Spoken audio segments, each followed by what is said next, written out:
வணக்கம் நண்பர்களே, இந்த வீடியோவில் நாம் பார்க்க போறது தீபாவளி அன்று கவனமாக இருக்க வேண்டிய ராசிகள்.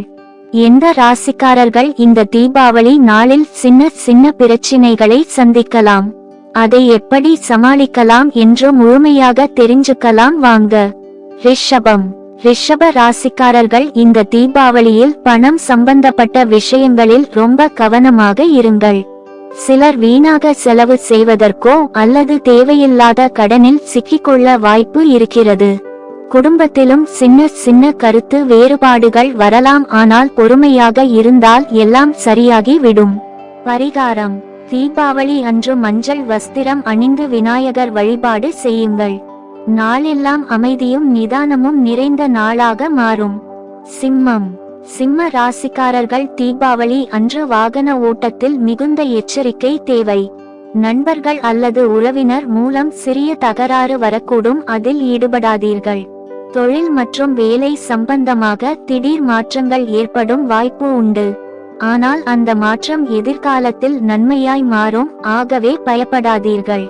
பரிகாரம்: தீபாவளி அன்று சூரியனுக்கு அர்க்யம் கொடுத்து பிரார்த்தனை செய்யுங்கள், மன அமைதி கிடைக்கும். தனுசு ராசிக்காரர்களுக்கு இந்த தீபாவளி சிறிது உடல் நல பிரச்சினை வரலாம். அதிக நேரம் வேலை, தூக்கமின்மை அல்லது பயணம் தவிர்க்கவும். குடும்பத்தில் சிறிய சண்டைகள் வரலாம், அதற்காக மனம் வருந்தாதீர்கள். அனைத்தும் கடந்து போகும், பொறுமையாக இருங்கள். பரிகாரம்: குபேரன், லட்சுமி வழிபாடு செய்து நெய் தீபம் ஏற்றினால் செல்வம் சேரும். இந்த 3 ராசிக்காரர்களும் தீபாவளி நாளில் சிறிது சிந்தனையோடு நடந்தால் அனைத்து தீய சக்திகளும் விலகி நன்மை உண்டாகும். இது உங்களுக்கு ஒரு எச்சரிக்கை மாதிரி அல்ல, ஒரு வாழ்க்கை வழிகாட்டல் மாதிரி நினைச்சுக்கோங்க நண்பர்களே. நீங்கள் எந்த ராசிக்காரரா இருந்தாலும் நல்ல சிந்தனை, நல்ல செயல்கள், நல்ல தீப ஒளி, இதுதான் நமக்கு நன்மை தரும். எல்லோரும் இன்பமான தீபாவளி கொண்டாடணும் என மனமாற வாழ்த்துகிறேன்.